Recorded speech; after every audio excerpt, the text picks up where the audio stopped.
Grizzlies fans know it's the team that gives you the edge. Big River Steel does too. And much like the Grizzlies have recruited legendary talent, we want you to be part of our team. Are you ready to be part of something legendary? Then visit www.bigriversteel.com. That's www.bigriversteel.com.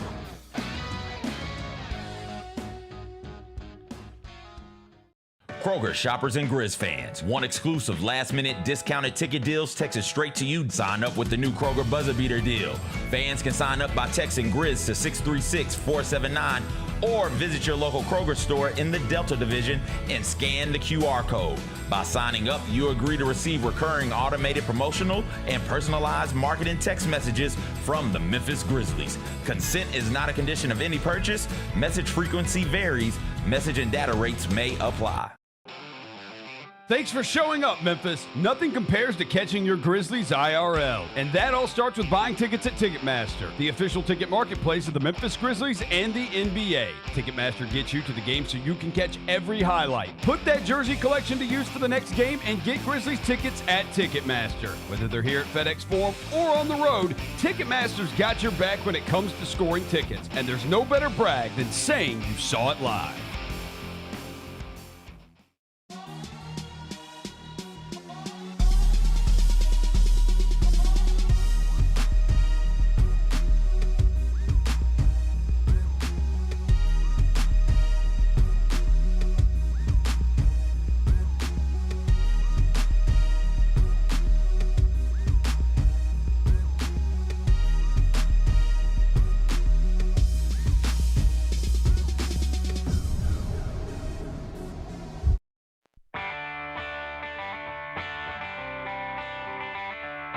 Live from the Built Ford Tough studio at FedEx Forum, it's the Gary Parrish Show, presented by Ortho South, on YouTube at Grind City Media and the official Grind City Media app. Now, here's your host, Gary Parrish.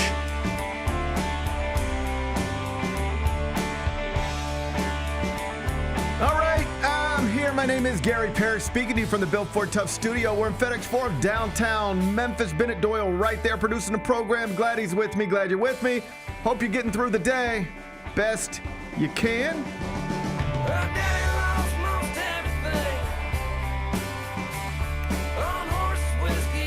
And I hope you enjoy NBA drama because we got more of it since we last talked this time yesterday. Spent yesterday morning wondering about the future of Chris Paul.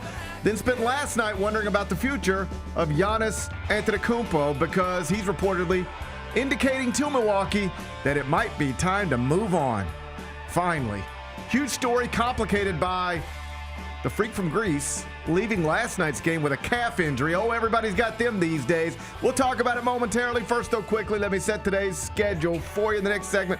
About 20 minutes from now, Michael Wallace is going to join. Just nice to see him back here in Memphis.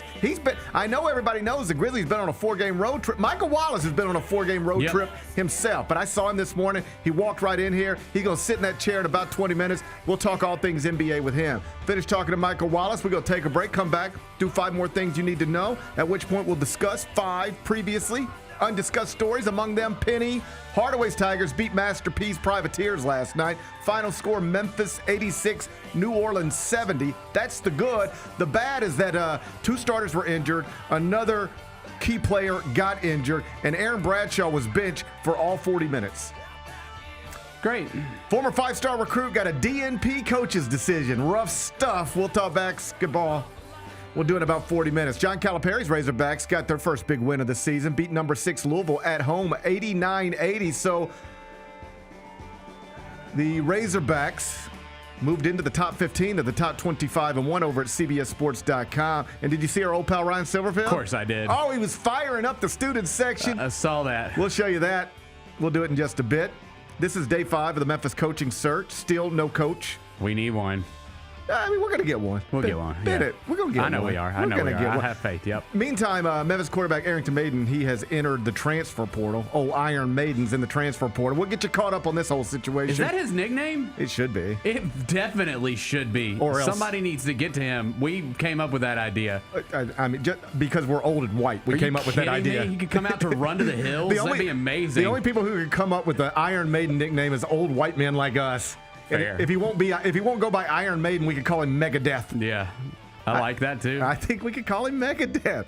We'll talk about the Memphis football situation. We'll do that in a bit. Ole Miss Athletic Director Keith Carter, he went on a podcast yesterday, basically said just about everything you've heard Lane Kiffin say since he left Ole Miss is not true. Damn. Just called him a liar over and over again. Hilarious interview. We'll laugh about it. We'll do that in the third segment. And finally, oh, buddy, this is good news. We have a release date, or at least a release month, for season 3 of Euphoria, starring Zendaya, Sydney Sweeney, and of course Jacob Elordi on HBO. I'm gonna tell you when it's dropping.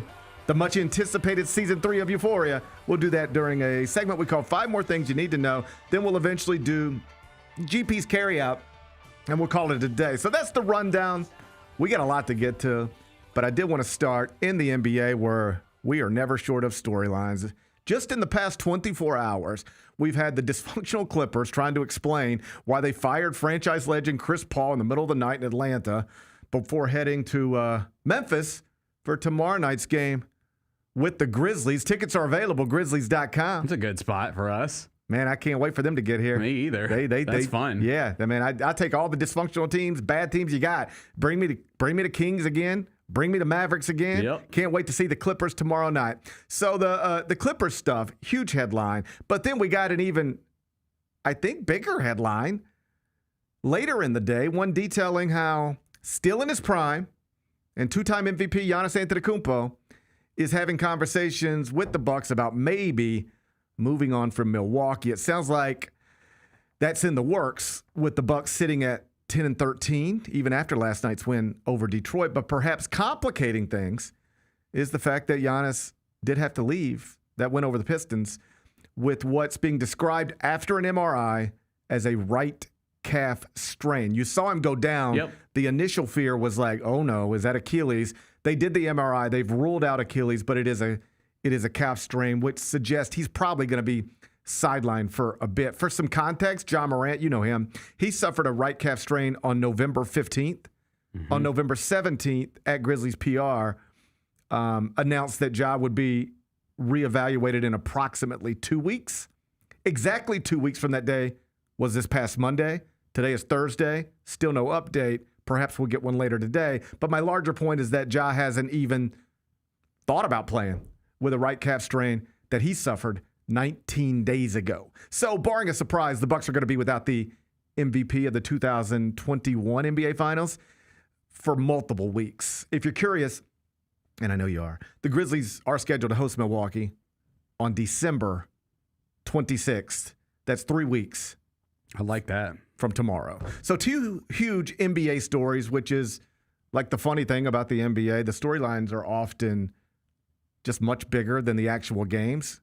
Either way, Big Bet Ben, it's good to see you. Good to see you, man. On a Thursday morning. Big question, but one the streets are asking. Have we seen Giannis play his final game for the Bucks? I hope not. Why do you hope? Why do you have hopes? Because I just like the story of him sticking it out there when it got tough. They win a championship. I like the idea of like stars staying with the team, or like Steph Curry's going to retire a Golden State Warrior and play his entire career there. You like, say that, but you say that, but you don't know that. But I think that too. At least I think a diminished Steph Curry might go play somewhere else at some point. I could see that, but for the most part, he's going to play his entire career there as at the peak of his powers. Of course, I didn't mean to turn that into a debate. I agree. I think most people do. Yeah.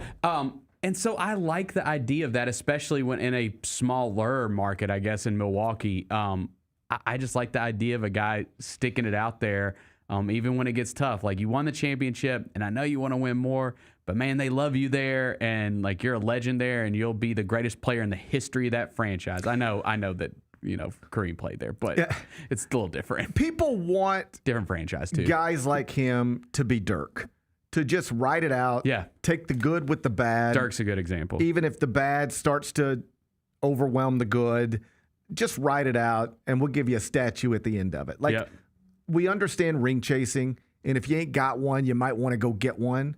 But once you've got one in your, relatively speaking, small market, broadly speaking, I think sports fans want to just see those guys stay there. Yes. Unless they're sports fans in New York or LA or Miami, then they want them to move to the big glamorous cities. But I think broadly speaking, sports fans see somebody like Dirk in Dallas win a championship. Man, just play it out there. Giannis in Milwaukee win a championship. Man, just play it out there. And that's fine. I understand that. I think if I were trying to imagine my own career as a all-time great basketball player, if you could even imagine such a thing, I would like to imagine it that way, where I had one connection to one city and that was my place. They don't usually work like that. And beyond that, what you are sometimes asking people to do when you're asking them to do that, and they might be okay with it, but some clearly aren't. You're asking people to stay in situations that seem hopeless relative to your goals, despite how great you are. I mentioned Giannis is still in his prime. Undeniably is. I mean, he's still a top 3 player in the world. Some people might rank him number 1. He's still the only man in history to have back-to-back seasons, averaging 30 points per game while shooting at least 60% from the field. He did that, like, recently. Nobody else has ever done that, ever. So he's an undeniable all-time great who is still operating at an all-time great level. So imagine that's who you are. And you're also a real competitor. You're wired a certain way. Hey, stay in Milwaukee. Man, I don't like losing. And have you looked at our roster? Have you looked at our cap situation? Have you looked at our record? Have you looked at anything? We're probably not competing for anything anytime soon, despite how great I am. So I understand the sentiment. Man, just stay there. That's your home. They love you there. But, like, I know they love me here, and I love them here too. But more than any of that, I can't stand losing. I'm 10-13. I only have a few more years, probably, that's what history shows, to do this at a high level. And I don't want to do it losing as many games or more than I win. That is a miserable existence. I have all the money in the world, beautiful family. Going out and losing 2 out of every 3 games is not fun. Yeah. And so I can see this both ways. You know, people love to hold Kobe Bryant up as, like, you know, he's one of them too. He didn't want to be. He asked for a trade. That's true. And then they were like, calm down, we'll go get Pau Gasol. And then it was fine. But he was ready to go for the exact same reasons Giannis would be ready to go. I don't think I can win here with these people, and I don't see the path out of it. So let's get out of here. It was more complicated than that, but that's the core of it.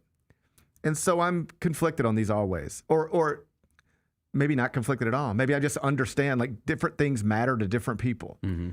Bradley Beal forever seemed happy living in Washington on bad teams, making all the money in the world, because he was like, this is my family's home, you know, when this is where we live. And I mean, I'd like to win more at work, but that's not the most important thing to me. Winning at work is not the most important thing to me. Establishing my family's home here and not disrupting that is the most important thing to me. I get that too. I admire that on some level. But different people are wired different ways. And for every guy who's wired to, I'm content, I've won enough, and this is my home, and, you know, I'm going to go out every night and try to win. But if we don't, hey, you know, this is my home and this is where I'm going to be. For every one of those guys, there's somebody else who's like, I can't deal with the losing, and I need to be in a place where it's time to win. So Giannis seems to be perhaps a little bit of both, but clearly if we're doing it like this little thing, it has shifted over to, I'm tired of the losing. Yeah. I want to be optimistic about my future. I think it's time to maybe move on. Doc Rivers was asked about it pregame yesterday and seemed frustrated. Like, he even said, here we are again.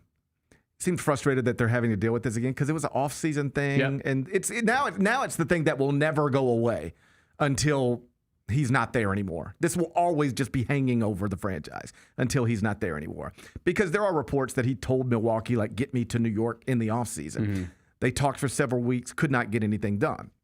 And so here we are again. And Doc Rivers, like, actually said that yesterday. And then he was like, let me be clear. I can't be any more clear with you. Giannis has never asked us for a trade. And that creates another headline. And then people arguing about, well, is he just really wanting to talk it through, or is he really asking for a trade? It's all semantics. That's just semantics. Giannis does not ever have to ask for a trade. He has representation that can do that. And he never even has to say, trade me or else. He can just say, guys, you've talked to my representation. You know how I feel. In the offseason, I was willing to give this thing a chance. It's not working. We're 10-13. Even if we get better, get healthier, we're not competing with some of these franchises in the East, not as currently constructed, and there ain't much we can do to change the construction. And it's certainly in the West. I mean, you got a monster over there in Oklahoma City. I'm not doing anything. We're not, come on. We don't have to lie to each other. And it's not just about this season, but like, how are we better next season? And oh, by the way, I've got a player option after next season. I can get out of this for nothing.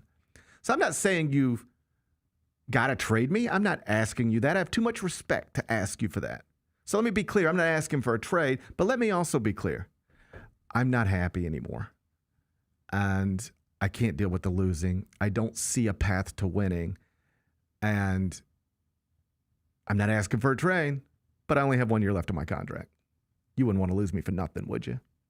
And then they're going to trade you, right? So it's all semantics. You don't have to say the actual words to get where he's trying to get. He wants out of there. And I think there's a lot of signs that suggest that. Him cleaning his social media is always one for basketball players, whether it should be or not, it seems to be. Mm-hmm. Him moving his kids and wife back to Greece in the offseason, I thought was a weird sign. Like, what do you have all the money in the world. You can put your kids in any school you want. Why would you want your kids living on the other side of the planet from you? That was just like, no. Except now you start thinking through it, and it's like, what if the conversation was, hey, listen, we both know I'm not finishing this season in Milwaukee. Yeah, and I don't know where I'm going to be. And I don't know where I'm going to be. So why don't you just take the kids back home to Greece, get them comfortable in our home country, put them in the best school there, then let's see what happens. And then we can try to figure out where to go from there. But for now, it doesn't make any sense for our kids to start school in Milwaukee because I'm not going to be in Milwaukee when they finish this grade. I have no idea if that's true, but that's the type of conversation that would make it make sense to send your family that you apparently love and show all the time to the other side of the world while you're living in Milwaukee, right? So it is as it appears. He's ready to go. And reports are that he wants to go to New York, which would be awesome. Like the greatest thing any individual athlete in this country could do right now to establish a legacy forever with a fan base or a city. There's obviously a lot of things on this list that are pretty high. Somebody winning a Super Bowl for Buffalo, right? Mm-hmm. Lamar Jackson winning a Super Bowl in Baltimore, right? I mean, good luck with that now, but you get the point. They're not doing that.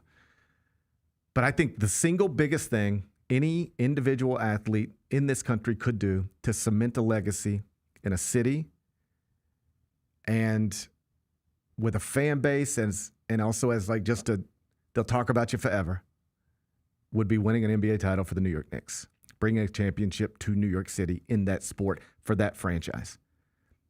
I don't think there's anything like it. You saw last season when the Knicks made that run, that city was on fire. Mm. Like in New York, baseball season, you got people split. Yankees, Mets. Football season, you got people split. Jets, Giants. In basketball season, they're not split. Nobody cares anything about the Brooklyn Nets. It's Knicks.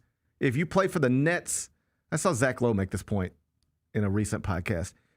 He was like, if you walk around New York City, like if you walk around New York City as Zach Lowe, and somebody's like, hey, I think that's Zach Lowe.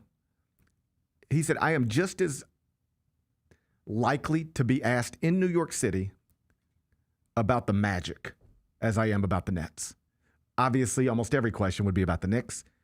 But if you're asking how much do people ask about the Nets relative to the Knicks in New York City, about as much as they ask me about the Magic. The Nets don't matter. So you're not splitting allegiances here. The Knicks are New York City's basketball team. And it would be awesome to see Giannis try to do that, I think. The problem, of course, is that the Knicks, you read all the NBA insiders, there's no scenario where they can put a package together that is going to be as good as other packages could be from other franchises. First, they're like really low on picks. Yeah. All right. So it would have to be players.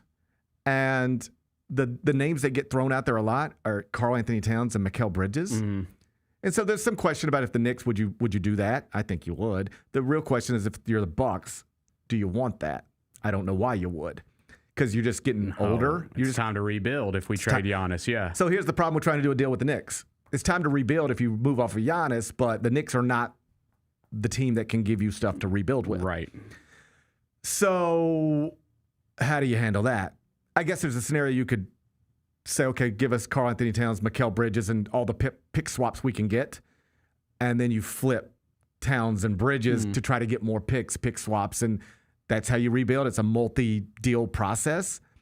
But again, what is clear is that the Knicks are going to have a hard time outbidding other franchises if other franchises actually get in on this, which is where Giannis has to come into play if he really wants to manipulate the situation. Because at that point, if it's San Antonio, anybody else putting together a package filled with picks and pick swaps and young stuff, if you're Giannis or his representation, more likely you just make it clear to those franchises, you can put whatever deal on the table you want for the Bucks to get Giannis, but he ain't going to re-sign with you, period. So you're getting a rental. You'll have him for the rest of the season and next season. He will be unhappy and will not re-sign with you. At that point, if you're a franchise, you either got to call the bluff or you don't put the deal on the table. Certainly not a good one, not a great one. At that point, then maybe the Knicks just actually do have the best deal because everybody else is like, we're not getting involved in this. It's going to get, he doesn't want to be here. That's been made clear to us.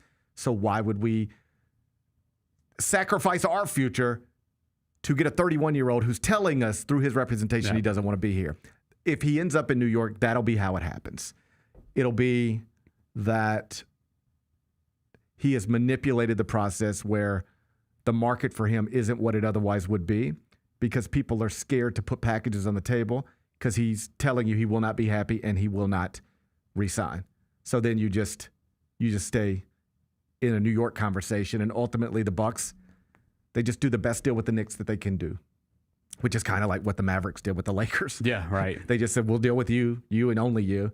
Now, that was crazy because the Mavericks were mad at Luka, not actually trying to do him a favor. The Bucks here would be trying to do a favor to an all-time great franchise legend. Hey, man, you did good stuff here. We wish you were still here. We wish we were winning more championships, but we're not. We understand.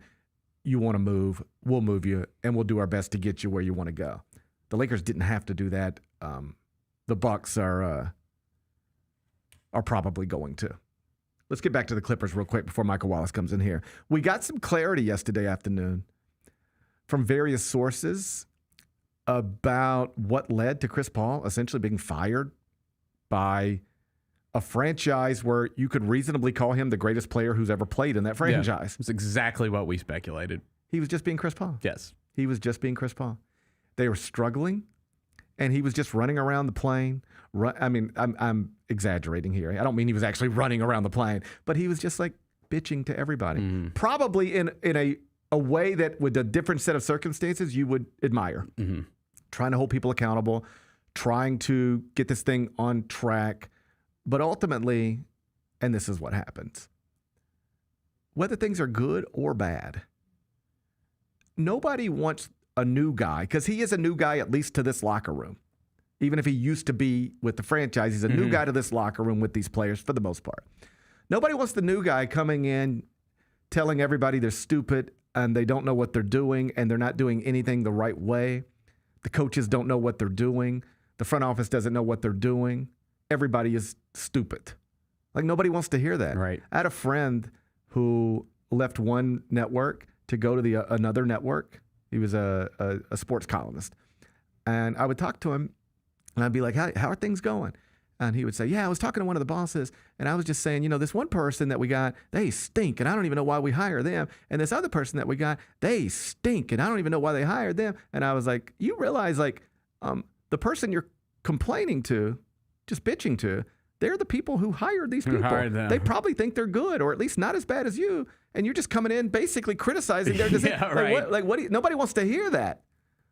Go ahead and ask me if he ever got his contract renewed. I'm going to say no. Okay. So, same thing here. Chris Paul might be right about everything he said, but they didn't want to hear it. They didn't want to hear it, perhaps at all, but certainly not from him, and certainly not in that tone. Yeah. This is his reputation forever. It just wears thin when you're a role player coming off the bench. Hey, we got it, all right? But pipe down, bro. You ain't helping us at all, all right? So, like Lawrence Frank said this, it was not just one incident, but it was just a bad fit with Chris Paul and this roster. They ain't moving the way he wants them to move, and they ain't trying to hear him talk about it. So it was time to go. Do you think it impacts whatsoever his clearly it impacts his legacy with the clip. This is a part of the story now. But 2 days ago, if I would have asked you, do you think Chris Paul's jersey, number, name will ever hang at the top of the Intuit Dome? You would have said, of course. What are we talking about? He was the architect of Lob City. His jersey will be up there, and so will Blake's. Mm-hmm. Do you think that changes at all because of this? I mean, I don't like. I think the only way it would change is if Steve Ballmer was just like, it's going up. Like, I'm the owner, it's going up there because he called out basically the whole franchise other than the owner. Right. That's what the reports suggest. But I think the opposite could be true. It could also be Steve Ballmer. Steve Ballmer is in total control of this. He could say it's happening. Yeah. Because I think it's right, or he could say it's not happening because I'm petty. I still think it happens someday. Do you? Yeah, and here's why. The people who hated Chris Paul in the middle of the night in Atlanta, mm-hmm. It's Lawrence Frank and his teammates. Guess who ain't going to be there in 5 years, 10 years? All those people. All of those people. Yeah. They'll all be gone. I mean, he never won nothing. But he gave that franchise credibility at a time where... Did they ever even get to a Western Conference Finals? You can do their Clippers history. Look, yeah. He gave credibility to that franchise at a time where it had been a laughingstock our entire lives. That's right. They were the joke of the NBA. And if you were going to make an NBA joke about what's the worst thing that could ever happen to an NBA draft pick? Clippers. That would. So he legitimized the franchise. That's true. And everybody who hates him right now will be gone eventually. And he's still a young man. And whether it's at the age of 45 or 50 or 55, just like John Calipari, it'll all blow over, and and you'll remember the good times, not the bad. Right. And it's no different than, I only bring this up because I saw it last night. Nolan Richardson was at the Arkansas game. John Calipari posted a picture with him and Nolan. Nolan Richardson's time at Arkansas ended with him calling out the administration, basically accusing them of racism, and daring them to fire him. You want to fire me? Fire me. Got his national championship. You think you can do better than me? Do better than me. You racist? I'm paraphrasing, but that's what it was. He sued him. Sued the school. Yeah. They fired him. I mean, coach calls the school racist, or certainly implies it. They fire the coach. He sues the school. His name's on the court now. Yeah. Okay. His name's on the court, and he was at the game last night. Yeah, things do blow over. Things tend to blow over in personal lives and in professional lives. And I would assume that's the way it goes for Chris Paul. In the meantime, will he ever play again? The Clippers can't trade him until December 15th, rules and stuff. The more likely scenario seems to be they would just buy him out at some point, and then he'd be a free agent, and he could go take a little bit minimum salary and finish out the year as a backup point guard for a franchise that thinks he can perhaps add value. So I do think we'll probably see him play again, but as of this moment, it's not guaranteed. Yeah. Michael Wallace in studio next. Sonic Radio. Welcome back to Sonic RNDIO. That spells radio with me, the CIO. This This just in, the new Sonic $1.99 menu lets you build a crave-worthy meal for just $1.99 an item, whether that's a creamy shake, crispy tots, or a quarter-pound double cheeseburger. This just out. Ostriches. They're mean, not very cute, and in my opinion, way too big for a bird. Don't miss the Sonic Fun 99 menu. 5 items, always $1.99. Live free, eat Sonic. Tax not included. See menu for details. Own the 2025-26 Grizzlies season with the 10-game Flex Pack, the ultimate way to catch all the action on your terms. Choose your favorite matchups from intense rivalries to weekend thrillers and customize your pack to fit your schedule. With 10 games to pick, you'll never miss the moments that matter most. Visit Grizzlies.com/packs today to build your perfect ticket pack and cheer on the Grizzlies your way. It's your team, your season, and your schedule. So don't miss out.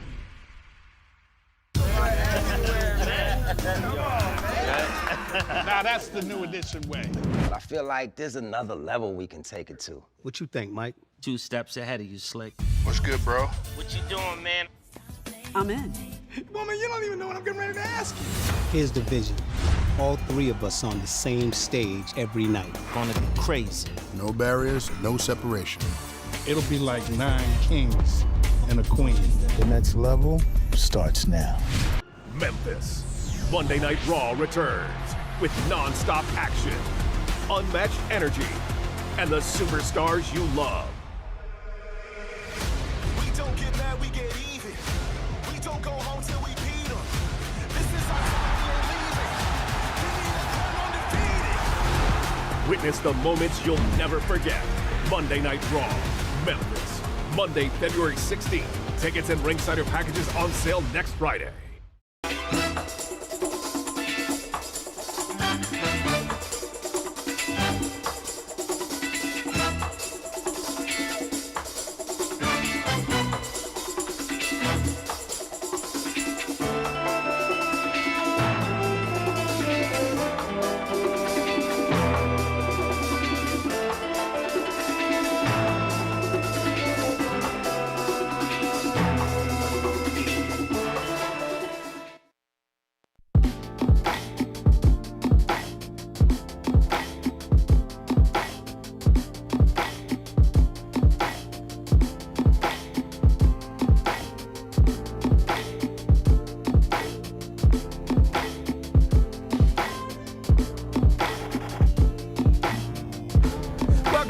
Parrish Show presented by Ortho South. We're inside the Built Ford Tough studio. And on Thursdays in the second segment, I'm joined by Michael Wallace. He is often on Zoom because he's a traveling man, but look at him right now. He's in studio and he's got shades on. Those look nice. Yes, man. Look, I'm going to channel my inner Isaac Hayes right now. Yeah, you do. I see it. I can see it. That's right. Can you dig it? Can you dig it? Can you dig it? No, you can actually pull off an Isaac Hayes. I know, man. I've heard. First 5,000 fans in the building tomorrow, Friday night, against the Los Angeles Clippers to get these Isaac Hayes themed sunglasses. So you got to get in the building to get them.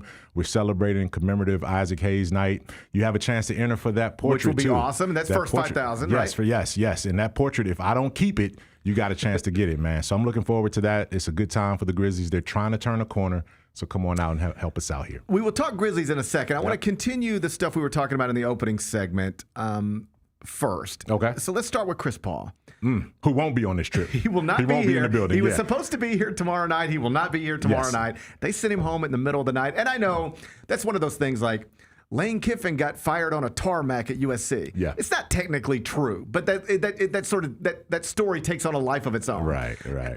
Chris Paul got fired in the middle of the night. They didn't want to do it in the middle of the night. It just sort of plane delays and stuff. And that's when Chris Paul decided to let the world know. Right. In the middle. It's not like the Clippers announced this in the middle of the night. Right. Either way, he's no longer there.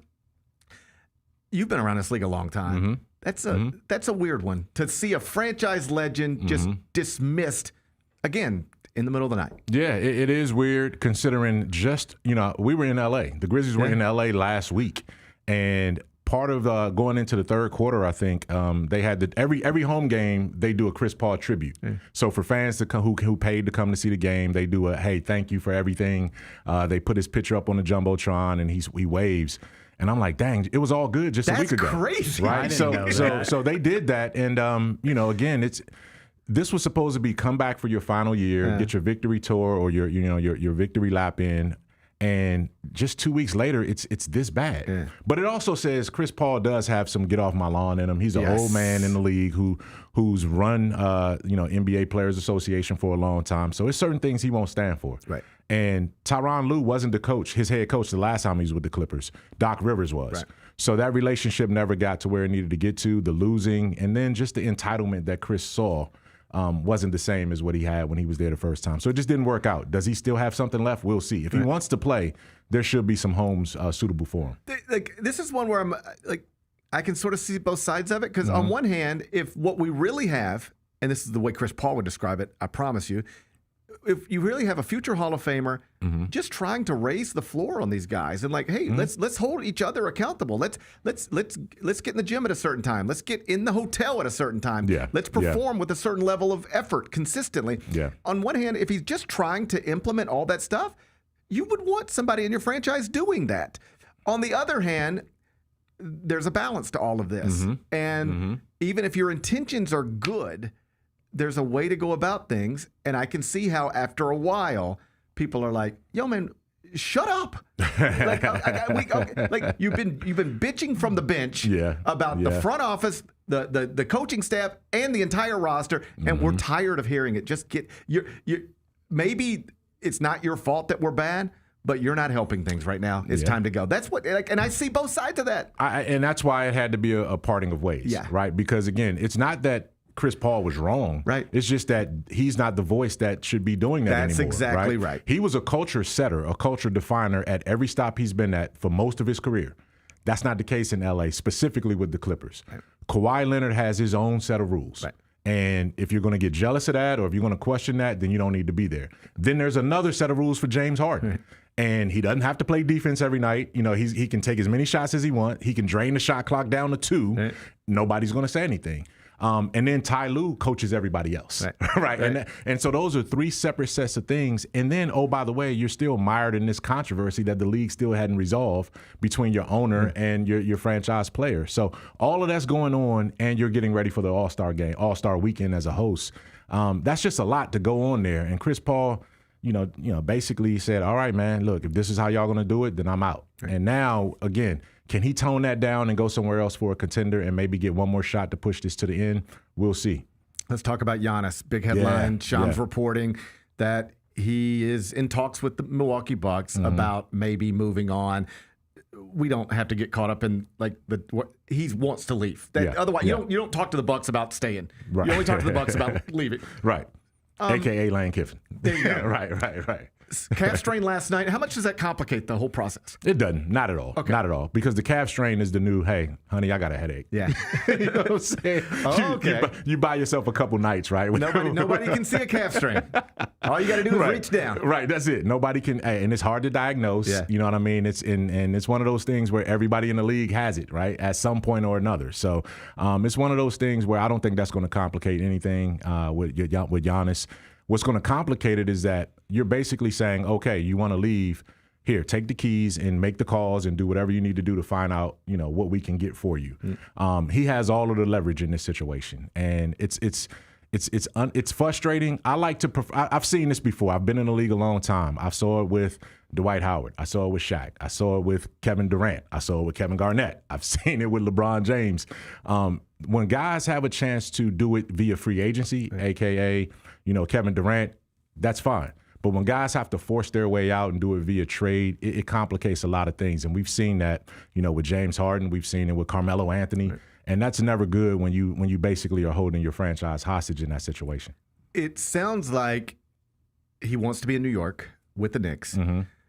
But the Knicks don't have the picks and stuff that you would assume Milwaukee would prefer to get back in a Giannis deal. Is that where Giannis and his representation start trying to suppress the market elsewhere, where they say, okay, like Oklahoma City, we know you can, and Oklahoma City's not going to get involved in this. You don't mess with what they've got going.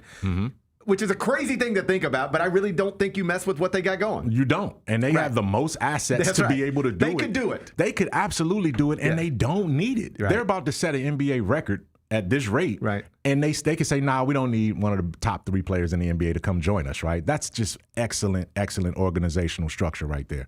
But what Giannis is going to have to do, and I remember when Shaq got traded from the Lakers to the Heat.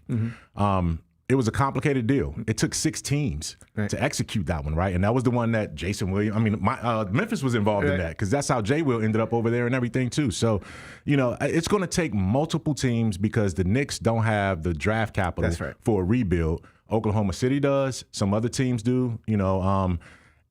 New Orleans has a guy in Zion Williamson who might be able to move somewhere else to create. So you're going to have multiple teams have to get involved in this, and that's a complicated deal. But if Giannis wants out, he's done what he needed to do in Milwaukee. He deserves the opportunity to say, all right, let me see if I can work this out. But again, I would love to see a guy leverage this by opting out of a deal and then doing it free agency wise, and not many guys are doing that like that. He can opt out after next season, year, but obviously he's still under contract until the end of 2027. Right. So he's not Jimmy Butler. He didn't have that kind of personality, so I don't know that he'd be comfortable acting like Jimmy Butler. But what Jimmy Butler's people basically did is, hey, Memphis, are you interested? Well, don't be. Because he doesn't want to be there and he'll raise hell. Hey, are you interested? Well, don't be. And then you minimize the market, and then suddenly the Knicks are offering the best thing you can get because nobody else is really offering anything because you've suppressed the market. Again, different agent, different player, but same type of execution, I would assume. It will be. And like I said, I think powerful enough people are involved. And Giannis does go about his business a little bit differently. He's an international star. That's right. And I don't think we've ever had an international player control it like this. It's always been an American-born player, a LeBron or a KD or somebody like that. So he's coming with a different level of pressure. And he's also won a championship ring. So it's almost like, hey, I'm obligated. You guys are obligated to do it. I delivered. Let's do it. But New York is going to it's going to take New York having to do all the heavy lifting to make sure they can find 4 other teams and get everything that they need so that Milwaukee can feel, suited walking away from this. Because what they want is a combination of a young rising superstar and future draft picks, 3, 4, 5 future first round picks for this. And that's just a starting point. Let's talk Grizzlies. I guess when you're up in the fourth quarter, in the fourth game of a 4-game road trip, and you've already won the first 3, you'd like to go 4-0. But 3-1 on that 4-game road trip, that's considered successful and certainly better than where we were talking about being 2 weeks ago. What'd you make of it? No question about it. A couple of weeks ago, the Grizzlies were in the midst of losing 9 out of 10 games, right? And the season was spiraling in a completely different direction. They've since won 5 out of their last 7. They went 3-1 on this road trip. They beat the teams that they should be beating, the teams that are below 500. And they had a chance to beat us a plus 500 team in San Antonio. They should have won that game. They had that game in their hands. They could have won that game. And, some of the issues reared their heads again. The substitution patterns you can question and wonder. Jaren Jackson Jr. reverted back to bad Jaren. And it wasn't enough. Zach Edey did everything he could. Cam Spencer's doing everything he could. Jalen Wells tried to shoot their way out of it. But at the end of the day, you couldn't stop a team that had De'Aaron Fox as a closer when your closer is in street clothes, right? So it's one of those things where, give it another week. Ja could be on the runway to coming back, and you're a better. He's going to come back to a better performing team than the one he left when he got hurt. And if he can do the things to help take this team over the top, then the Grizzlies could be back to 500 by the end of this month. You mentioned Jaren, 7 points, 6 boards, 5 fouls. Is this just going to be what it is? Do you? And let me say that before, because I do want to hear that question, but that can no longer be a Jaren Jackson Jr. bad game. You just can't do that. That can't be a bad game for Jaren anymore. Right. I said this on another show. Zach Edey had a bad game against San Antonio. He'll tell you. He had 5 fouls too. Yeah, but he still he had put up 17 numbers. and 17 and 15. I think 19 and 15. That's it. Yeah. So, I mean 17 and 15 with a couple. That's a bad game. Right. That's got to be a bad game for Jaren. He can't have 7 and 3 and 5 fouls. That's no longer. He's got to be better than that because he's positioned to be better than that. And he already knew going into San Antonio. Last time I came here, his words, horribly abysmal game. And, Harrison Barnes torched them then, and then Harrison Barnes torched the Grizzlies again. The same thing can happen, but I didn't mean to disrupt your question, but that just can't be his bad games anymore. I agree completely, and I interrupt Bennett all the time, so you're welcome to. You can interrupt me whenever you want. I'm sure I'm owed some interruptions. All right. Whether it's from here or other shows, I'm sure I'm owed some. Yeah. Can you imagine a scenario where we're not doing this with Jaren, where it's like, man, he's been consistently good, and the whole like ridiculously abysmal games. Those are not really things that happen anymore. The stupid fouls, that's not really stuff that happens anymore. Or is this just always going to be the way we talk about him? 8 years in, man. I know. Like, you know, it's you know, in a marriage, if you're 8 years in and this is what you still are seeing from your spouse, you can keep hoping, you know what I mean, that, you know, things are going to change, but it is what it is. And there's a level of, you know, can Jaren still be more consistent? Absolutely. In his defense, he's had 3 different coaches, probably 4 different or 5 different systems. Right. He's been expected to play a different way almost every other year. And he was sort of a blank canvas. He didn't come into the league with a defined skill set. He had great offensive potential and solid defensive instincts, but he just was never a, like, Boozer's son is going to come in the NBA with a defined skill, right? He just is. That's, you know what he's going to be. Jaren was sort of a blank canvas right there, and I think he still has some of that blank canvas stuff going on, but he's getting paid at an elite level. He's been a defensive player of the year, 2-time All-Star. That can't, the best part of his resume can't be the last 8 years. It's got to be the next 5. One of the things I said about him throughout the draft process, and I want to be clear, I was wrong about him throughout the draft process. I was just wrong. He's turned out to be better than I anticipated. Okay. The defensive player of the year, all-star, nearly all-NBA, big contract. He's exceeded all expectations I had. But my assessment of him was sort of this. If you're picking where they're picking, you should be trying to find a star. And he's obviously uniquely skilled and really talented. But in high school, it was not like he was in the conversation to be the best player in his class. Nobody ever talked about him like, I think Jaren Jackson Jr. is the best player in his high school. It was never that. Then he went to Michigan State. It wasn't like he was the Big Ten player of the year. It wasn't like he was, you know. He wasn't the best player on that team. Okay. Right, you know and so I mean? my whole hang-up with him was always, if you're spending this pick on this player, you are hoping he becomes like the face of your franchise type of thing. And he might be, but he wasn't the face of his high school class. He wasn't the face of his Michigan State team. He's never really been that. Now, I want to be clear. He has developed into something I didn't necessarily see coming. But it's still... here we it's so are. much of a work in progress, and I agree with that. You know what I mean? I do think that if you're casting Jaren in a role as your franchise centerpiece player, that might be a miscast, and I think it's fair to question that now. But can he be on a championship level competitive team? He's probably your number 3. He's probably your number 3. And if he's that kind of guy as a relief, because I do see Edey emerging as the number 2. Well, here's the with thing. The way that they he got has 2 to young play. guys that could emerge. I don't want to like steal this because I heard Chris Harrington say it, and so I'm just repeating it from him. But he made the point for a while. We've been talking about, all right, Ja's great, Jaren's great. Now, how do we get other great pieces around them? Now it's like, Zach Edey's great. Cedric Howard looks like he's going to be great. Can Ja and Jaren be great again? Like it was sort of flipped around a little bit. Now the question is a little bit, can Ja and Jaren, and with Ja, it's more complicated than just be great. But like, okay, we think we found the pieces to go with them. But are they still who we thought they were? But see, that's okay. If Zach is going to be this, and you know, you talked about being wrong about Jaren. A lot of people were wrong about Zach. Yes, I wasn't among them. I know. I called Zach out for Bennett. No, you were on that. I was with you. Okay, there we go, Bennett. There we go. But did you think this? I said this. I said, look, man, how many centers are better than him right now? I know. And I'm probably 5 with the way he's playing right now. And he's only scratching the surface coming off of basically an ankle reconstruction. But to go back to your point, I'd pump the brakes just a little bit with Cedric because doing it on the wing is so hard. It's so hard to sustain that. But I will say, if Jaren is the 3rd best player on a reimagined Grizzlies team that is going to play through Ja and Zach Edey, then I'm fine with that. Right? There's going to be nights where he's great. There's going to be nights when he's not. And then you have Cedric being your 3rd/4th best player. Then you roll this through. But the question is, it goes back to Ja. Can he come back and see what he's been seeing and say, okay, I can take this C+ and make it an A- type team or something like that. And if he can do that, then you keep the pieces together.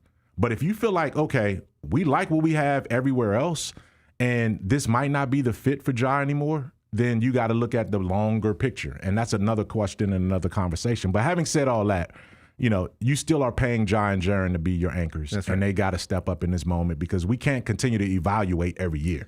you got to decide at some point. Before I get you out of here, let's focus on Ja a little bit. We're waiting on an update on his expected availability. They, in fairness to the staff, they did say approximately 2 weeks, not exactly 2 weeks. Right. Exactly 2 weeks would have been Monday. Today is Thursday. I guess we're still in the approximately 2 weeks. I would assume I don't even want to. I'll ask you. You're closer to it than I am. Do you assume we get an update today at some point? I would expect today, tomorrow. Yeah. Today's Thursday. I mean, it's got, they have practice today. This is the first time they're practicing since they've been back. Isolo said, told me directly in the question I asked, that Ja will be reevaluated. An update will come this week. Okay. So I anticipate that happening. Ja's been on the floor doing different stages of his rehab, working one-on-one with coaches and conditioning staff. So he had been trending in a positive direction. And like I said, I could say this. I've seen Ja on the basketball court doing basketball stuff. Okay. I haven't seen Ty Jerome on the basketball court doing basketball stuff. Right. So in the last couple of weeks. So I would think Ja is closer on that runway to return. And that update should be coming, today, tomorrow. Last thing, he took a beating yesterday at ESPN.com, along with LaMelo Ball and Trae Young. On one hand, I don't think those quotes are made up. I think those are real quotes that those guys got from people. On the other hand, it did seem like a little piling on. It felt weird. Yeah. It felt weird. Yeah, it does. And you and I have been in the industry. We both have worked for global publications. And we know what goes into those kind of stories, right? Like we can have our version of what we want to write and then get anybody we need to say what gets said. That's right. So that the authors of those pieces went into it knowing, okay, this is what we're going to write about these three guys. So let me find 2 or 3 scouts to do it, to say, to kind of stamp it. And that's what they did. But is any of those things in that article, and I haven't read it all the way through, but I'm assuming what it said. There's some truth in all of it. Just like the other week, like with the Klay Thompson and Ja stuff. There's a lot of truth in what Klay said, right? But you killed a messenger. But at the end of the day, this is where we are with Ja. This is where we are with Trae, and this is where we are with LaMelo. And they each have their issues within their organizations that have to face some serious questions, and they have to answer some things. So we'll see. It's kind of ironic how, the Grizzlies, the schedule got softer, no question about it. But their best stretch came as Ja was watching from the sidelines. The Hawks' best stretch has come with Trae on the sidelines. And the Hornets have just never been good with or without LaMelo. But at the end of the day, man, those guys got to look in the mirror, specifically Trae and Ja, because they're midway through their careers now, and figure out what they want to be and define the rest of the season. I think that's exactly right. Like if I were any of those 3 guys, or if I were talking to any of those 3 guys, I would say, man, that was a weird thing to wake up to on a Wednesday morning. It did feel like, especially with the Instagram post where it's just one quote after one quote. It's like, he's a bum. He's not any good anymore. I think he stinks. I wouldn't take him. It was like, I get guys that feels like it's piling on a little bit and maybe unnecessary.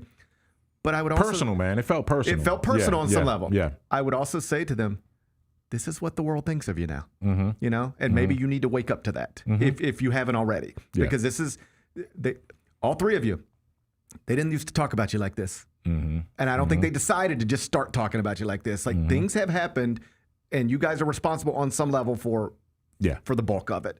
And if you don't like reading those things about you, then it's time to change. Yeah, and now a strong segment of the world feels that way. They also have their supporters. That's no right. Question about That's it. right. No question about paint it. With a broad brush. But you're right though. I mean, this is a real narrative. Yes, it's not just made up, right? And I mean, I'm sure people will, and as Klay did, there are people who would go on the record and put their name to it and their face to it and say the same things or some of the same things about these guys.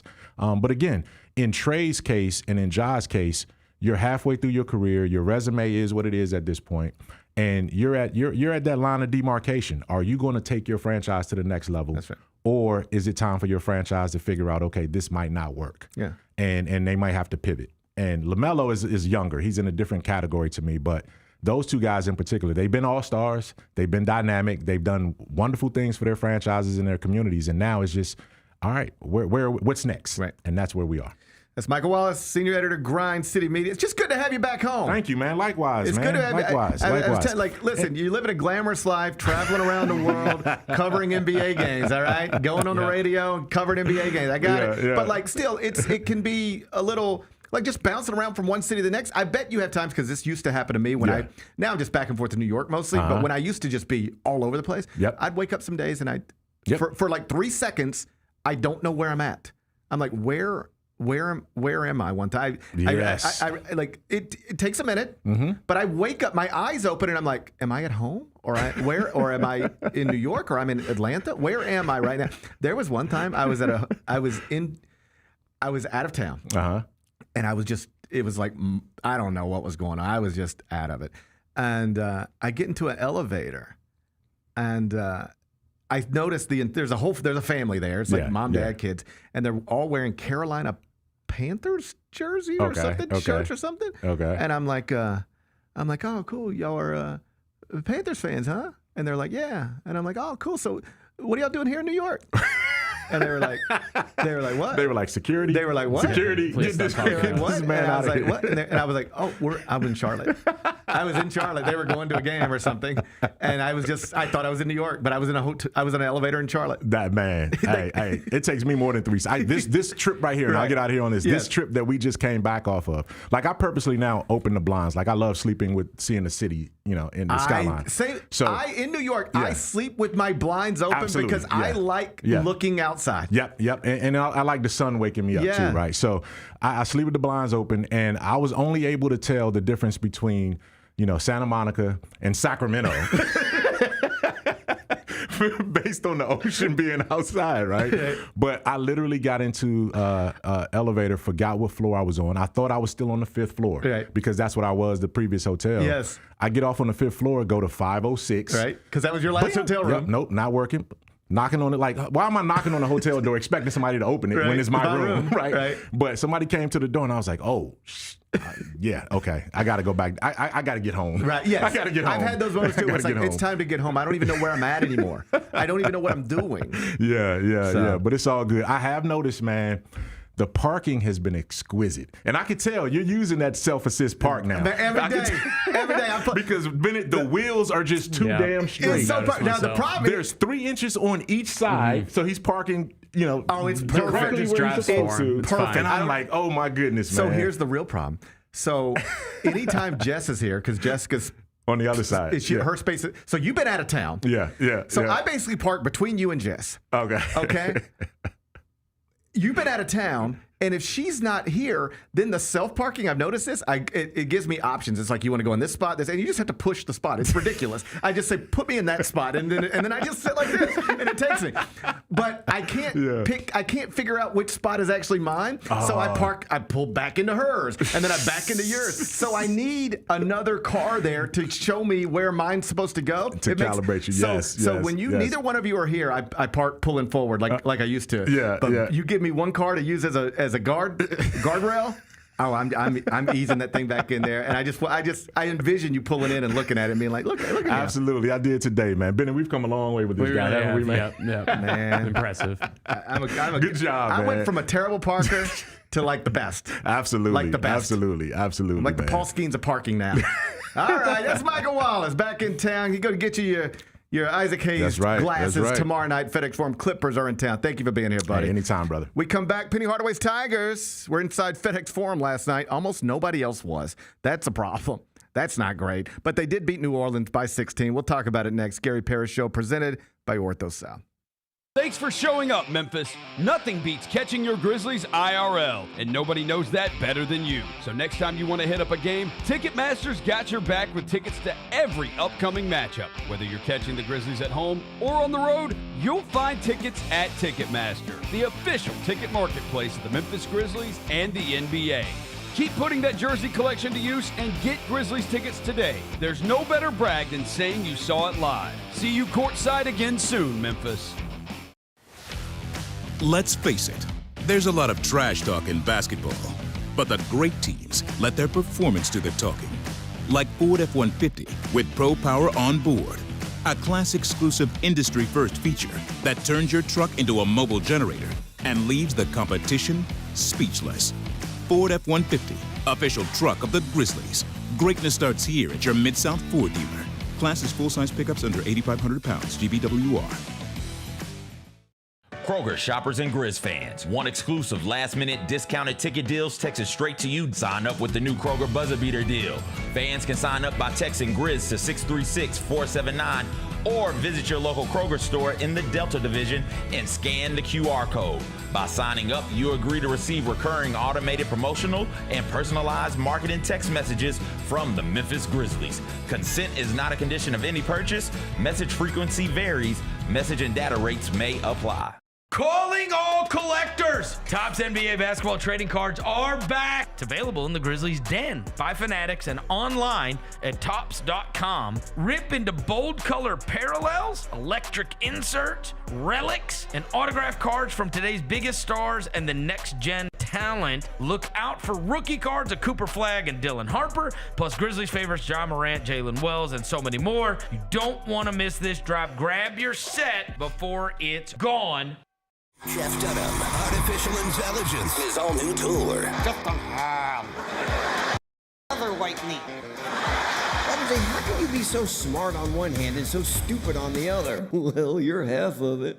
I realize I could have avoided all this years ago with one simple word. I do not. Silence! Don't miss a Memphis. Friday, April 10th, FedEx Forum. Tickets on sale Monday, September 29th at jeffdunham.com.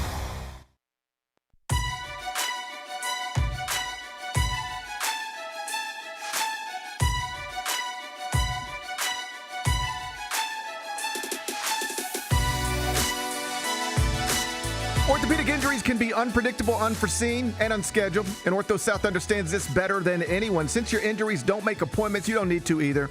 That's because Ortho South welcomes walk-ins during the weekdays and the evenings, and even on Saturdays. So next time an unforeseen injury makes an unscheduled appearance in your life, visit orthosouth.org to find your nearest urgent care location. Just walk in, and Ortho South will take care of everything, especially you. Learn more at orthosouth.org. That's orthosouth at orthosouth.org. Now, I've got 5 more things you need to know. Number 1. Penny Hardaway's Tigers beat Master P's Privateers last night. The final score was Memphis 86, New Orleans 70. Led by as many as 25. Never trailed.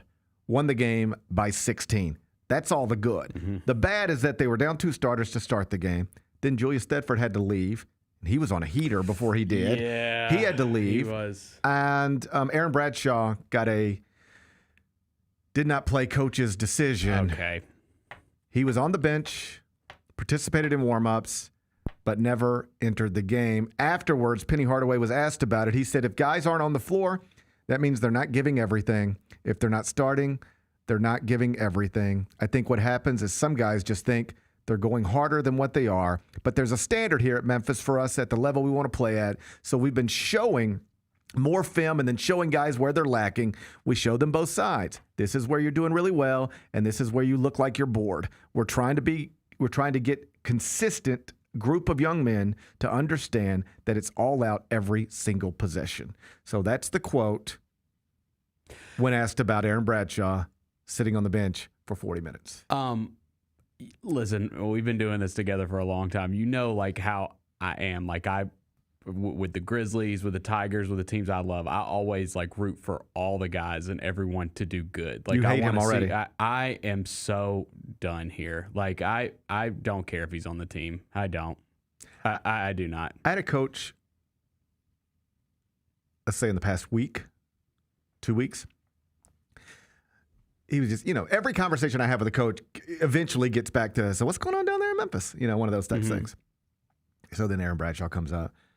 And the coach was just like, he's just a burnout. Like, he's just never going to, he is what he is. Yeah. Yeah. He was a 5-star prospect who went to Kentucky, did nothing. Transferred to Ohio State for more money, did nothing. Now he's at Memphis doing nothing. Because the thought, like, I think if you were trying to talk yourself into it, then the thought was, okay, it didn't work out there at those 2 huge, big brand basketball schools. But if you go to a lower level, maybe something clicks, you're not where you thought you were going to be, and you're able to dominate, not as big. And they've been playing good competition, don't get it twisted. But if you're trying to talk yourself into it, that's the things you would say. Oh, sure. And this is the way I talked myself into it. It was like, all right, clearly he can't play at the power conference level. He tried that 2 different places, 2 different conferences, was nothing at both. Can't do it. But this is the American. I mean, and you're 7'1", and you're an athlete. Yeah, it's the not trying hard for me. Like that's why he got benched, and I'm just like, I just got no time for that, man. You're getting paid a ton of money. You're getting paid a lot of money to go physically overwhelm New Orleans. Go do it. Go do it. And bro, I can't even trust to put you in the game against New Orleans. Against New Orleans, that's brutal. That's brutal. I don't know that he makes it to the end of the season. And I don't care. Yeah, I don't think most people care. That's how I feel. Yeah, That's really unfortunate. It goes back. I've said this a million times to you. Like, it just makes me so sick every day, the Dane Danger, not getting the Dane Danger waiver, because then it's him instead. And you've got this guy, this piece that everyone loves and is familiar with. As bad as things are right now, and as bad as things are probably going to get over the next couple of weeks, it is wild to look back and go, if you could just get PJ Haggerty to take your millions of dollars and get Dane Danger eligible.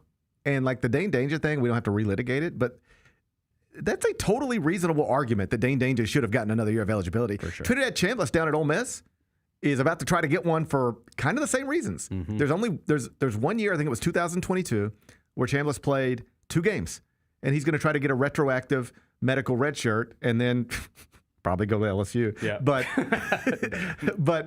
that's what he's trying to do. Other players have gotten that.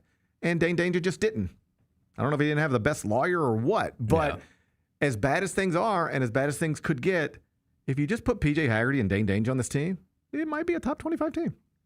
And because I know what we're about to talk about next, it's the familiarity. And then you have at least two players that people that can recognize. One of them's coming off an All-American year, and everything is different, feels different, looks different, because last night did look bad.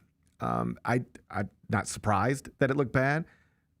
The team is not compelling, or at least it's not connecting. The record's the record. It's very cold. It's a Wednesday night. That's church night for a lot of people. It's, my own son, youngest son, had football practice. It's a school night. But, it was a school night. All that stuff was true in Fayetteville last night, too. But when it was packed, and that's what FedEx Forum looked like.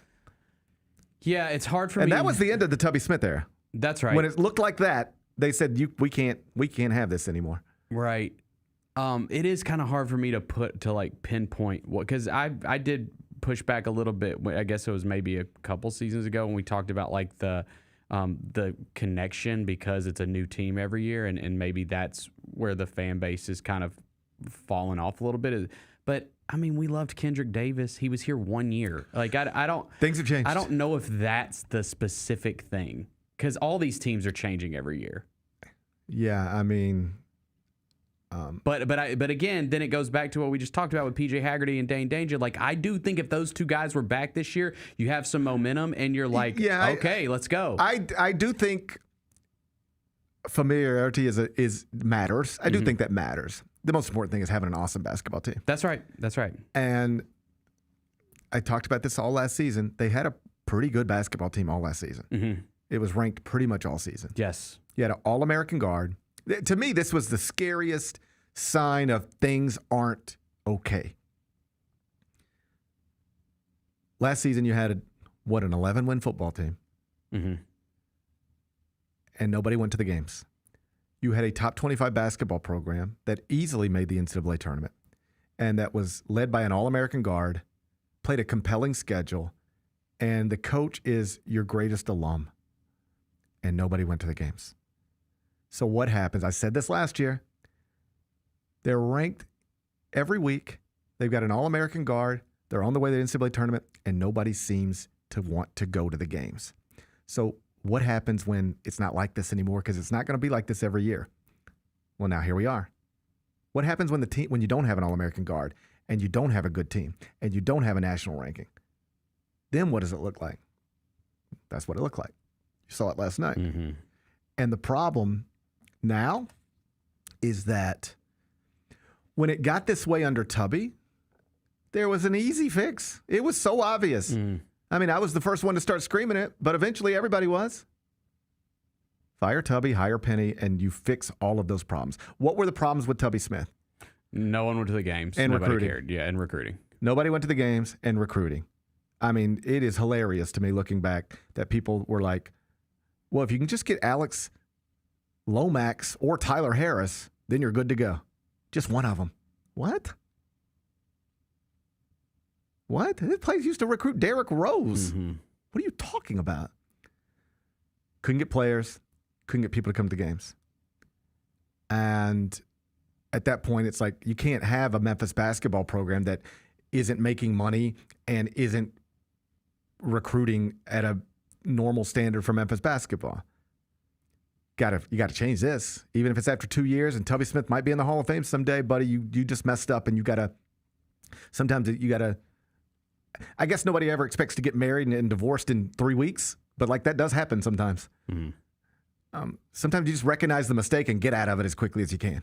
And it was clear to me after year one of Tubby that it was a mistake, but it was undeniable after year two when the crowd started looking like that and you couldn't get players. And there was an obvious fix. Hire Penny Hardaway. The fan base will rally around him because they love him. The building will look different. And the recruits, he's bringing James Wiseman in his East High School team. He might have the number one recruiting class in America, even though Mike Krzyzewski and John Calipari are still at Duke and Kentucky at the time. And that's exactly what happened. That was the easy fix. So when somebody would say, GP, what do you do about Memphis basketball? You fire Tubby Smith and you hire Penny Hardaway. And at least two of your problems are fixed immediately. He fixes recruiting immediately. He fixes attendance, ticket sales immediately. Then we'll see if he can do the job. But he fixes those things immediately, and you need to fix those things immediately. My point is, what is the fix here? It's a good question. There's no local legend Penny Hardaway with the number one recruit in America sitting out there waiting for your job. Whenever this is over, you're just the best mid-major job. Yeah, I mean, so much has changed since he became the coach at Memphis in the college basketball landscape. Like, it has changed a lot. You obviously had the pandemic, which was the first thing, and then you had the NIL era, which has clearly not benefited them. They obviously. I think NIL, they're fine. I mean, they're comparable with power conference schools. Here's what I think has changed. I don't think there's anything you can do about it until you escape it. The league has gotten worse, and the fan base has decided they don't care about it. And the student athletes have decided they don't care about it. History of the Memphis program. No All-American had ever voluntarily left the University of Memphis or Memphis State unless they were leaving for the NBA draft, period. It had never happened. You could always, regardless of what league you were in, maybe you were never in the SEC or the Big Ten or the Big 12, but you could always recruit a Penny Hardaway. You could always recruit a Elliot Perry. You could always recruit a David Vaughn. You could always recruit a Lorenzen Wright. You could always recruit a Sylvester Ford. You could always recruit a Cedric Henderson. You could always recruit a Derrick Rose, a Chris Douglas Roberts. I mean, I could keep going. You get the point, right? Yeah. Now you can't keep a PJ Haggerty. Now you can't keep an Ashley Henderson. You had the AA. You ready for this? The American Athletic Conference Men's Basketball Player of the Year left you. Mm-hmm. The American Athletic Conference Women's Soccer Offensive Player of the Year is leaving you. I think you're in a league now that you can't hold your players. We look at Sunbelt teams, Summit League teams, Conference USA teams, and most American teams. And when their great players jump into the transfer portal and leave, we don't question it. We don't go, what are they doing? Did you have any questions when Yaxel Lindenborg got into the transfer portal to go to Michigan? No. No, it's like, why? He's in the American, and he can go play at Michigan. Why wouldn't he do that? We had never, ever at the University of Memphis been a victim of that. It was always like, we are better than our league. We're not like them. We're more like Gonzaga. Yeah, Gonzaga's in a league. Yep. Gonzaga's in a league with... Yep. And the guys that did transfer as well, he wasn't getting the playing time. He wasn't happy with the situation here. Right. Gonzaga's in a league with a bunch of junk, but Gonzaga's different than all that junk. The problem for Memphis now is that in every way people can tell us things, you're telling us you're not much different than UAB. You can't keep your players from going to power conferences. You can't get your fans to come watch these games. What are you now? Yeah, I mean, I think that I saw someone say this in the chat. And I completely agree with the sentiment. I do think that it will. Obviously, the attendance gets better like as the season goes along. Like not much better. Not much. I agree. They had when you less get a than conference 5,000. Then don't let them shove ridiculous numbers. Yeah. We work in this building. We can get access to how many people actually came through the doors. It was less than 5,000 for Josh Pastner's return game when Memphis fans still thought they might have a good team. Right, but like last year, and I know you get some of their fans too, but like last year that Ole Miss game, they had 15,000 in the building. Like I bet you it wasn't close to 15,000. But okay, so even if it's not close, that's still that's a good college basketball crowd. Yes, but we have recalculated things so much, whereas it used to really be 15,000, and now it's closer to 9, and we just call it 15. Fair enough. I do think that if they can win a big game on national TV, I don't know how the crowd's going to look on Saturday. I don't know. It's a big weekend downtown. Hopefully they get some people in that building after the marathon on Saturday. But if they can find a way to win on national TV against a team that everybody knows in Baylor, a school that everybody knows in Baylor, I do think that then you get some momentum and some people are like, okay, like this team actually might be good. Like I'm going to go see them. I do think you will get some of that. We've seen that before. I think that you will get some of that. Problem is the pre-work, even if you're right, and I'm not 100% sure you are, although I acknowledge winning games helps. No getting around that. And it can be a pretty resilient fan base. You can go from fire everybody to go Tigers go pretty quickly. Yep. All right? That could all happen Saturday afternoon. But even if you're right, the prerequisite is winning the games. And the computers that people reference in college basketball all the time have them about to lose 4 straight games. At KenPom right now, 80-77 loss projected to Baylor at home. 86-73 loss at Louisville projected. Vanderbilt at home after that, 83-75 loss projected. After that, at Mississippi State, 77-74 loss projected. No, it would be disastrous. It's time to like shock some people. Like that this is your chance. It would be disastrous. Yeah. It would be disastrous. I can explain, besides the UNLV game, I can explain away all these other losses. But if you lose 4 in a row, it's 4 in a row. Like it just is what it is. It doesn't matter how good the competition is. No, if you lose 4 in a row, you're 3-8. Yeah. You're 3-8. I mean, that's where you'll be. Yeah. These are tough times because the people, Kyra, if you can bring that photo up again from last night, this was right at tip-off at FedEx Forum. How many of those people you see there are there because they were excited to come downtown and watch a college basketball game? Or are they there just because they feel like it is their obligation? Like, guys, we are season ticket holders and we love Memphis and we've got to be there. How many people were excited to go downtown last night to see that? That's what scares me. Yeah, it does me too. I mean, I think that, again, when we talk about the league and with football, I think it's different. We still want to be in a better league there too, but with basketball, it's just this league is the worst it's ever been. I mean, it is. That's the scary thing. Is just like because again, I do think and hopefully they get a big crowd Saturday, but I do think when you have fun opponents that you get up for it a little bit more. And once you hit conference play, it's not there. The American Athletic Conference currently ranks as the 10th best conference in America at KenPom, behind all the power conferences, plus the Mountain West, plus the Atlantic 10, plus the West Coast Conference, plus the Missouri Valley Conference. A million years ago, Memphis was in the Missouri Valley Conference and now finds itself in a league worse than the Missouri Valley Conference. Yeah. That's where we're at right now. Yeah, no, it's bad. I mean, if you just go look at like the scores from other teams in the league to start this season, it's pretty disastrous. Like it is. You're not going to get. I can find maybe 2 teams that I think could potentially be Q2 wins for them this season, but it's tough. You're playing in a 1-bid league. Yeah, and your fans have told you they're just not going to care about it. Even last year when you were a top 25 team, your fans didn't care about it. And now you're not a top 25 team. I think they can get people back on board, though. That's where the big thing. I think if they shock people over these next 4 games, I think people will get back on board. I feel like I've seen it before. I'll show you a picture of the best times of John Calipari, the best times of Josh Pastner, even the better times of Penny Hardaway. And there will be no game this season that looks like any of those games. None. 0. Okay. I disagree. But I mean, my caveat is you have to win some big games. Yeah. I'm just saying at the end of this season, we can line up all the pictures of all the lower levels. Okay, let's do that. And you will not be able to find one that looks like it used to look.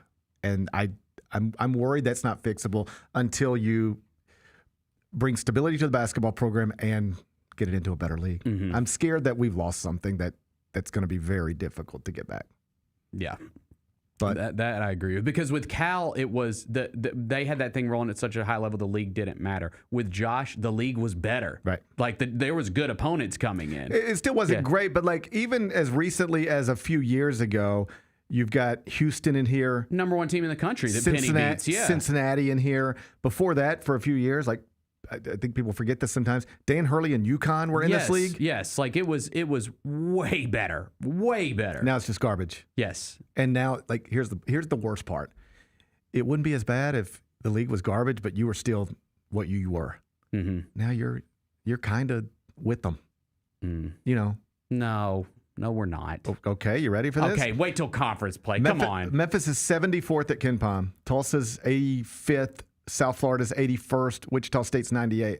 In a perfect Memphis basketball world, it's like you're 23, and then the next closest team to you is 85. Yeah. You're a little closer to them than you should be. Well, we're going to decide on. I believe we're at Tulsa and at Wichita State this year, so right. that's our only meeting with Tulsa too. That's a big one. You said Tulsa was good. You said Tulsa was good. I do think Tulsa's good. Yeah. I also think Q1 opportunity. I also think we have really lost something. That if we are sitting here talking about the Tulsa game is going to be a big one. I said that literal thing to someone last night. I said, "You're proving my point." That's the thing is when Tulsa becomes the biggest game on your conference schedule. That is a problem. No disrespect. No disrespect. I love Eric Conkle. That's a problem. But that's for Memphis. That's where we're at. Yeah. All right. I feel like we've made ourselves. Sorry. Yeah. I'm going to throw up now. Oh God, I was going to say let's get to happier times, but I don't know if this is going to work. Okay. Number 2. Rub it in a little bit. Former Memphis coach John Calipari got his biggest win of the season, and among his biggest wins since taking over at Arkansas last night, beat number 6 Louisville from start to finish, led by as many as 20, just dominated them. Like it was never really, Louisville's so good offensively that I guess you never count them out. And they did cut it to single digits late. And it was like, all right, down 6 with about 6 to go, but they could never get it within real striking range. And I move Arkansas into the top 15 of the top 25 and 1. Louisville's going to be fine. It's just a road game against a top 25 opponent. I know Louisville was actually favored by 3.5. You were smart, right? You took the Razorbacks? I flipped, yeah. You flipped I changed my mind last second. Flipped and took the Razorbacks at home, so that's a nice win for you. And our old buddy Ryan Silverfield was there. I saw him. The whole Bud Walton Arena filled up with former Memphis coaches. Kyra, show us Ryan. Look at Ryan Silverfield fired up the student section. Get him fired up. Watch this. He starts yelling at a guy. He's like, come on, let's go. And then this is where we go. Now we're getting, this is just football-y, isn't it? Oh, yeah. He punched him in the chest. I like that. Do you stand face to face with other men and yell? No, I've never taken it that far. Well, actually, I don't know, man. In my college days, I could probably get down like that a little bit. Yeah, I'm not these days. I could get down like that. Look how fired up Ryan Silverfield. No, that's good stuff. Turns out a $35 million contract could get you real fired up, bro. I was so jealous watching that game last night. In what way? Those were our peers for years. My whole youth. Arkansas and Louisville, we played them every year. They were our peers. Now, also, there's DeJuan Wagner's kid. Yeah. There's Billy Richmond's kid. There's the former Memphis coach. There's the former Memphis football coach. No, I was jealous watching that. And you know me, I low key, I don't want to say that. I don't want too many people to hear this, but I've always low key liked the Hogs. I just, when I was a kid, and that was such a big deal, Memphis versus Arkansas here in basketball. I didn't look at it as we hate them. It was like, I'm a kid and I'm like, this is fun. Well, it got fun when Nolan with lead assistant Mike Anderson, they were coming across the bridge and they were recruiting Memphis. Yeah. And taking Memphis guys back to Fayetteville and like literally going to Final Fours with them and stuff. And we had Parrish London in here at some point over the past year or whatever. Mm-hmm. And I remember I was in college covering the Parrish London recruitment. And when he picked Memphis over Arkansas, that was a huge deal. Because it seemed to be a moment where, like, okay, the Nolan Richardson stuff is over. You ain't, it was all like build a fence around the city type of thing. Right. And that Parrish London was the thing that represented that in that moment. But that rivalry was intense. Yes. I remember one press conference, Nolan coming here, and Arkansas came into the Pyramid and beat Memphis. And he got a little bit, like, he's feeling himself a little bit. Yeah. And he was like, he got to talking the way Nolan would talk. And it was something along the lines of, I know this place is different when the Razorbacks come to town. He was like, I know how big of a deal it is when the Razorbacks cross that Mississippi River and come over downtown Memphis into the Pyramid. Like, you guys, I hope we put on a show for you tonight. It was one of those types of deals where he was talking down to it a little bit. Like, we know we're the Super Bowl here. And so that rivalry was intense. Yeah. I'd love to have it back. I don't know that John is ever going to. I don't know that he's not, but I don't know that he would. But I would. I don't know why. We talked about this earlier in the week. I don't know why he wouldn't. I mean, you got a chance to win the game. I mean, you're operating at a very high level, and you get to like come back here every other year and see your old buddies. I think, given how well it went, like he was well received when he came back, in the preseason, and did a little media tour even before the game and was well received then. Yep. I think that probably. I hope it showed him, like, you could come back here and it would be fun. It wouldn't be like, let's boo John Calipari because he's John Calipari. Like, we might, hate the Razorbacks, but it'd be just a fun time to get together every couple of years here in FedEx Forum. And we could give him I can think this through right now. Give him the concession with, we'll do a home and home, and then we'll do a neutral in Little Rock. And it'll just be all your fans. We're not doing neutrals. I mean, he probably would want to, but I don't have. But that's what you give him. You have to give him something. Yeah, and you either have to fly in all his former players, or you have to give him a neutral court in Little Rock. Yeah, you have to. Okay, that's interesting. If you were Penny Hardaway, if John said, "We'll play at Bud Walton, we'll play at FedEx Forum, and then we'll play in Little Rock, 3-year deal." Would you take that? Of course. I think I would. In a freaking heartbeat. Memphis fans would go to Little Rock. It would be mainly Hawks fans, but Memphis fans would make that trip. I mean, 100%.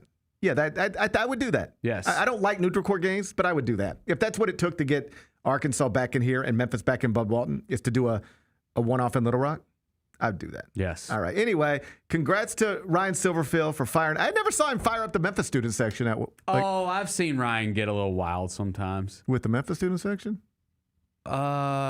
Does Memphis have a student section still? See, now you said that. Do I they? was not going to say that. Do they though? Yeah, they do. They got a student section. Okay. It gets wild there. Okay. Yeah. Okay. Yeah, they get wild to some of those games. Yeah. Okay. Well, it's good to see Ryan. And the students were connecting with. They seemed excited. They seemed fired up. They were yelling at each other. That's what. There's a lot of screaming. The best way to show that you're fired up is to yell at each other, right? Yes. I like it. See, I'm not. If Ryan Silverfield just walked up to me and started yelling in my face, I'd be like, calm down. And like, I found myself rooting for them, man. I hate Louisville, so like that was fun. I was jealous watching it. Yeah, and it's John Calipari with another win over Louisville. Yeah, he's now like 14-3 against them in his last 17 games. He beat them pretty good at Kentucky consistently. So fun night at Bud Walton Arena. Congrats to the Razorbacks and to former Memphis coaches John Calipari and Ryan Silverfield. Number 3. Memphis coaching search. It's day 5. We still don't have a coach. You think we're going to get one? I don't know what's going on, Bennett. I am just. I'll stick with what I thought. I wonder if the coach is still coaching football right now. Perhaps. Yeah. Perhaps. They did get a quarterback enter the transfer portal. That's going to happen on every campus. But signing day did start yesterday. Mm-hmm. There is some urgency to this, and I don't know whether they're waiting on somebody who's still coaching, but I've seen other people speculate about that as well. I guess since this time yesterday, no real new candidates have emerged. Like, there's not really any new names out there too much. But I read a column from my little buddy John Martin over at dailymemphian.com, and his point was when you are looking at current head coaching candidates, it's important not to just look at them specifically, but also talk to them about who they could bring from their current teams. Yeah, I read his story too. I actually think that I would not hire. I wouldn't do this. I wouldn't say we're down to Charles Huff and Jerry Mack, and I like Jerry Mack more than I like Charles Huff, and I think Jerry Mack's the right guy for the job more than Charles Huff. But Charles Huff has a better quarterback to bring, so I'm going to take him instead. I wouldn't do that. I wouldn't either. I'm taking the best candidate, but I do think, hey, if I were to give you this job, how many players from your current team do you think you could bring with you when the transfer portal opens? That's a conversation that has to happen. Because, again, I keep saying winning is so important for this football team every year. Having a winning record is so important for this football team every year. They need to be competitive every year. And, if you bring in a coach that brings good players along with him in his first season, sure, it could get bumpy, but, get bowl eligible, keep winning some games. Oh, I'm not doing bowl eligible. If this is done right, if you hire the right guy and give him the right resources, he should be trying to win this league next season. Okay, because fair the other good schools that you should be competing with, they got new coaches too. And they were doing that too, or at least getting close. I'm not saying you got to come in and win a championship next year. I'm saying Tulane's got to start fresh. South Florida's got to start fresh. Yeah, no, I'm not saying you got to win a championship, but you should be in the running. You should be. It is possible to create a team with the right coach and the right resources. It is possible to create a team that could win the American next season. Yes, there's no more rebuilding in college athletics. You have millions of dollars to go buy a roster. Go do it. I don't need you to buy the same roster that Ohio State's got, but I need you to have a better roster than Tulane and South Florida got. I think that's fair. That should be the goal. I agree with that. That should be the goal. So tomorrow will be day 6. I'm sure we'll talk about it again, whether it's resolved or not. But the Memphis coaching search continues to unfold. Number 4. Ole Miss Athletic Director Keith Carter went on a podcast yesterday and basically said everything you've heard Lane Kiffin say is a lie. What did he say? Oh, guys. I didn't hear any of this. Well, first off, he's just asked, so Lane Kiffin said that the players were begging him to continue coaching them through the playoff, even though he was leaving for LSU. Is that right? And Keith's like, I don't think that's begging. No, I don't think that's right. Oh, I saw players posting videos making fun of him. Yeah. At least one that went viral. Just get out. Here's what I believe. And I've learned more about Lane. I know everybody thinks they had Lane Kiffin figured out, and perhaps they did. I've learned more about him in the past week than I thought I knew, because he's showing himself to you. He hears what he wants to hear, and he then uses it how he wants to use it, with very little regard for the truth. Do I imagine there were players who were like, come on, coach, you can't leave us. Come on, coach us through the playoff, begging him not to go? Sure. Yeah, if I were one of his players, I would have been doing that. At some point, I would have been like, hey, coach, I don't know if I'm out of line, but we need you. We love you, and we don't, what are we doing here? I would have probably tried to have that conversation. I don't doubt that kind of stuff happened. But by all indications, once he made it clear he's going to LSU, the players were like, bro, go now. Get out of here. All indications. Multiple players. Turned your back on us. Multiple players jumping on social media and saying, bro, we told you to go. We did not beg you. And Keith Carter more or less confirmed that yesterday. He also was asked about Lane saying up until 30 minutes before the team was told Lane's leaving Ole Miss, he still thought he was going to be able to coach the team throughout the playoff. Keith Carter was asked about this. You know what he said? We told Lane Kiffin and his representation weeks ago, the only way you're coaching Ole Miss in the playoff is if you're the Ole Miss coach. If you're the LSU coach, you will not coach Ole Miss. We told him that weeks ago. That was made clear all along. He kept trying to change our mind up until the last minute. But the idea that he didn't find out he wasn't coaching the team until Sunday morning, nonsense. And so you take those two stories, and you got one man saying one thing, he's got a version, and then everybody else has a totally different version. They're like, no, that's not what happened. We did not beg you to stay after you were going to LSU. We told you to leave. We did not leave it open that you might get to coach Ole Miss in the playoff until Sunday morning. We told you weeks ago, but you're still saying the opposite. So at what point do you start to go, is anything this guy says is true. Because also at his press conference, he was saying things like, everybody told me I've got to take the LSU job. Everybody told me I would regret not taking the LSU job. But think about that for a second. Everybody has an opinion on this. Have you read the opinions on the internet? How many people actually think Lane Kiffin did what he was supposed to do here, what he should have done here? Almost nobody. It's like 90-10. Reese Davis, Paul Feinbaum, all these guys who have to sit with Lane Kiffin going forward. They're all like, nah, man, I don't want to hear it anymore about how you're pouring into kids. Get out of here. You are who you are.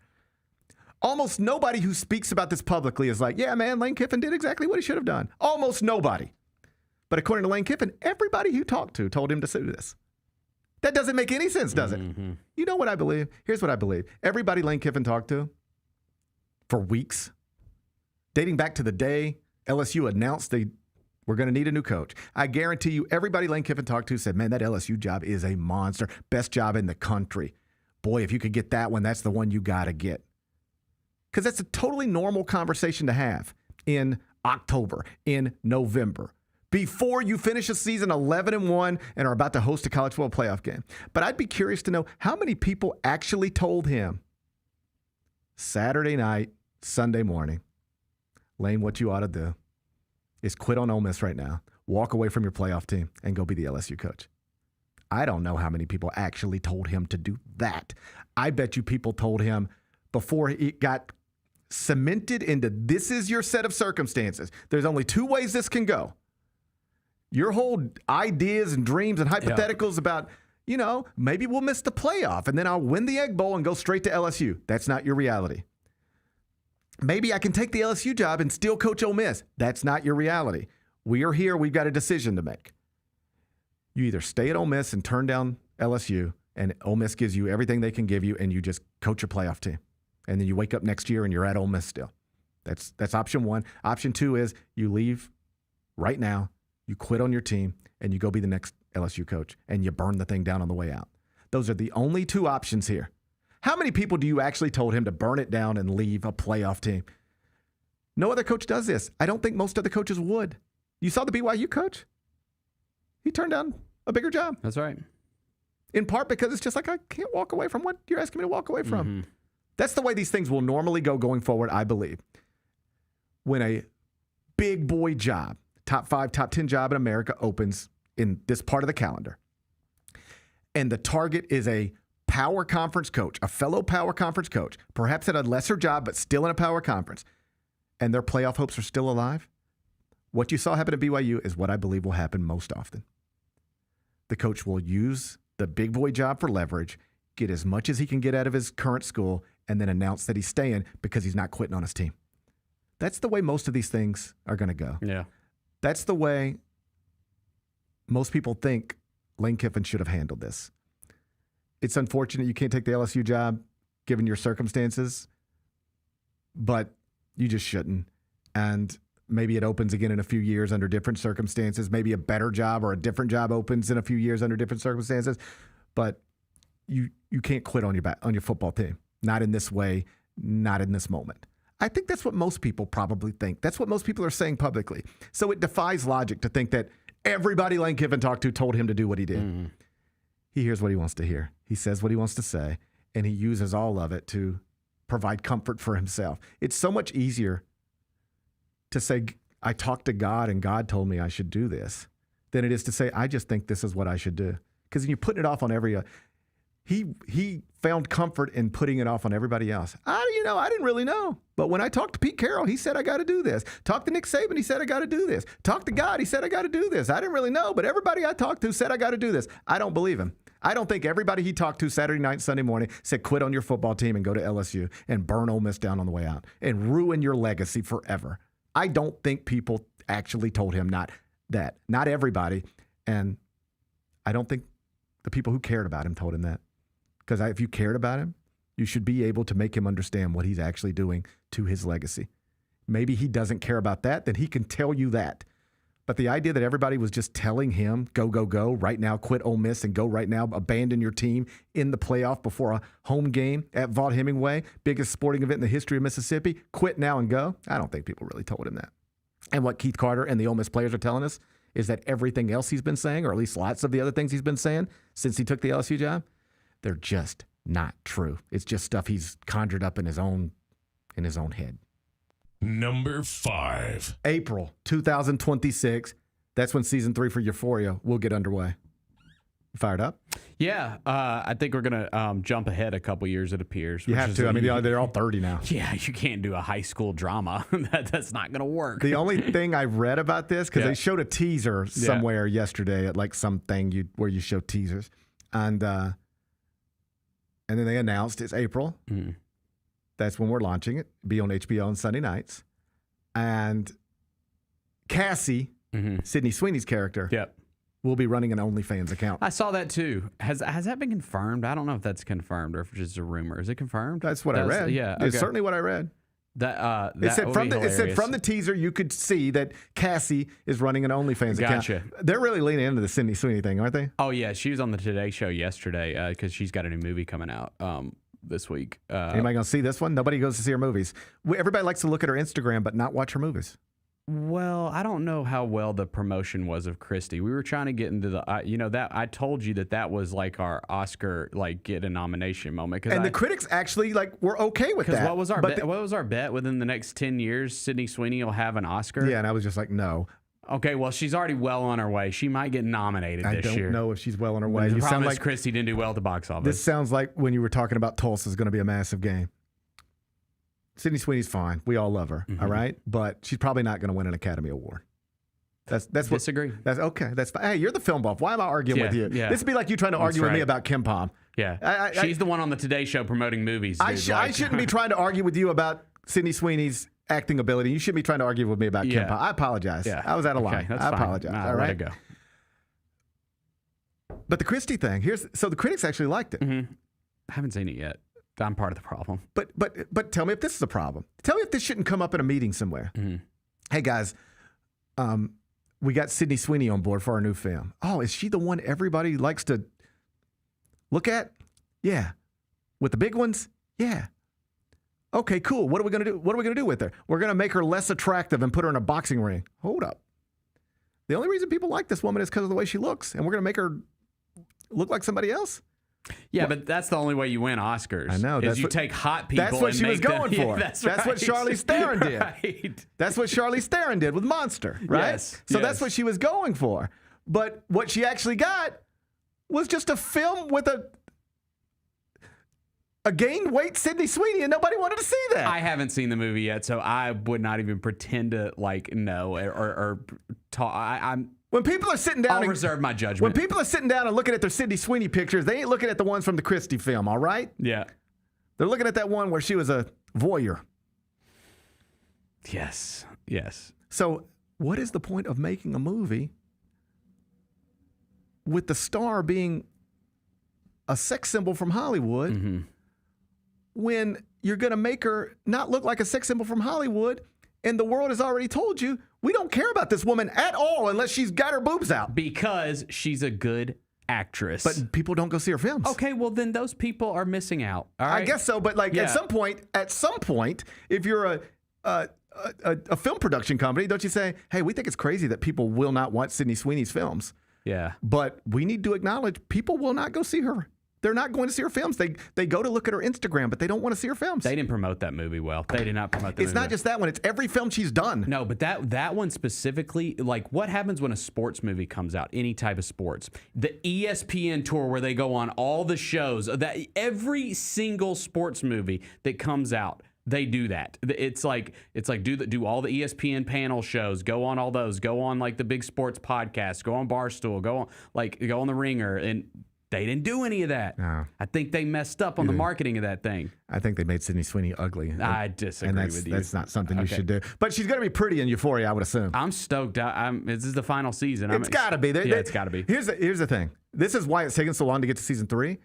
They start when all these people are young, mostly unknown actors. Now, Sydney Sweeney's a star. Zendaya's a star. And Jacob Elordi's a star. Hell yeah, he's Frankenstein. Freaking Frankenstein. Yeah. All right?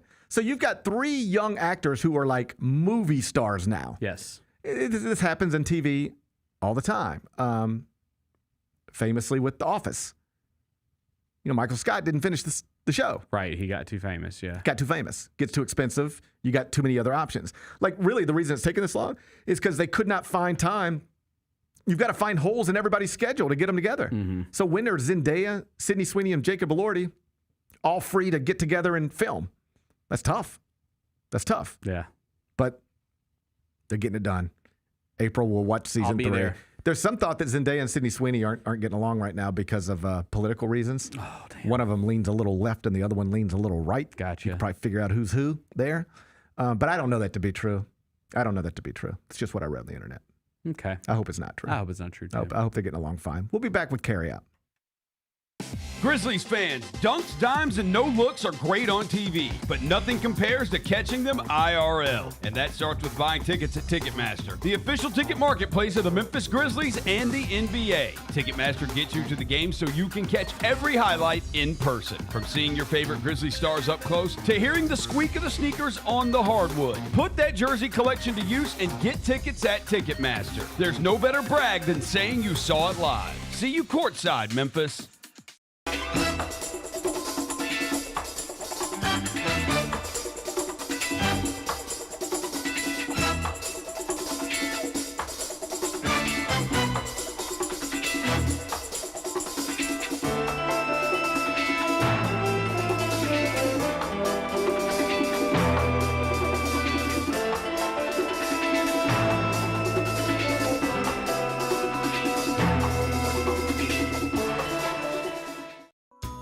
Southland Casino Hotel is helping you navigate to Santa. Win your share of over $550,000 in free play and a brand new Lincoln. Here Comes Santa takes flight on Saturday, November 1st, when you can begin earning entries. And don't forget the grand finale drawings on Saturday, November 29th and Saturday, December 27th to win a share of over $40,000 in free play or a brand new Lincoln. Win big during Here Comes Santa, only at Southland Casino Hotel.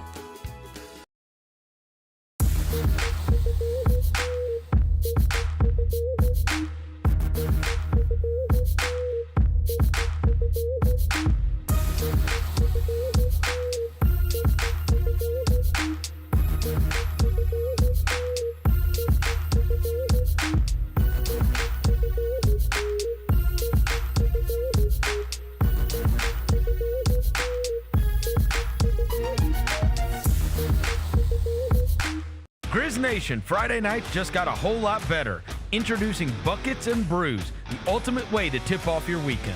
Every Friday this season, grab a terrace-level ticket to the Grizz game and 2 12-ounce Miller Lights for just $55. Get great seats, cold brews, and Grizzlies basketball. It's everything you need to start your weekend off right. So get the deal that's too cold to hold. Go to grizzlies.com/Friday to lock in your tickets today.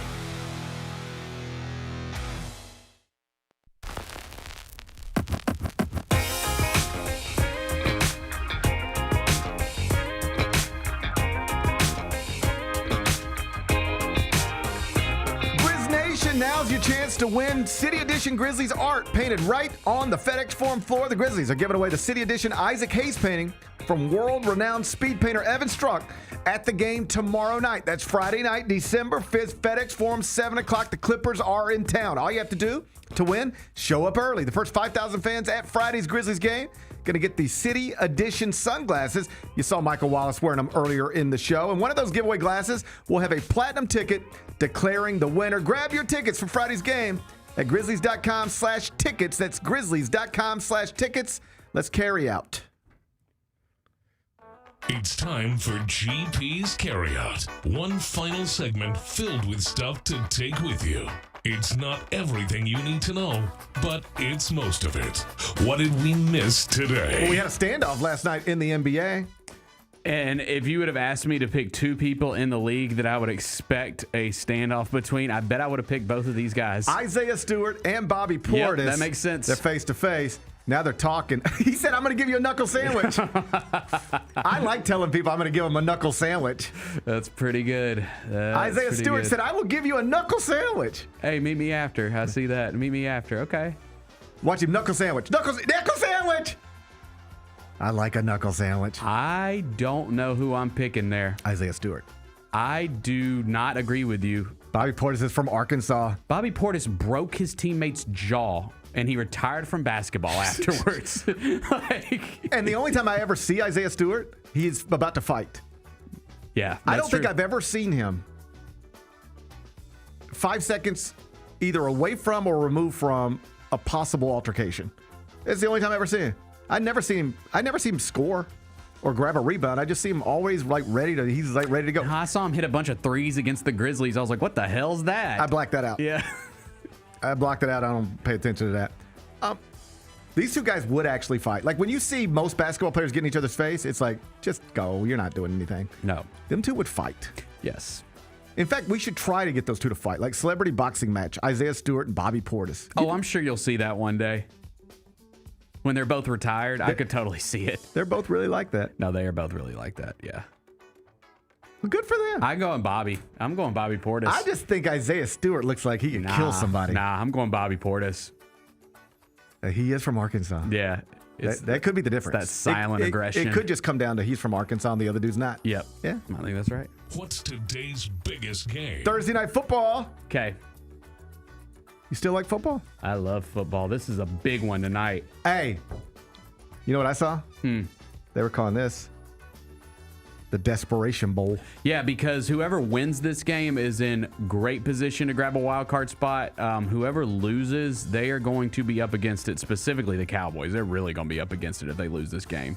Cowboys and Lions. We're doing it at Ford Field in Detroit.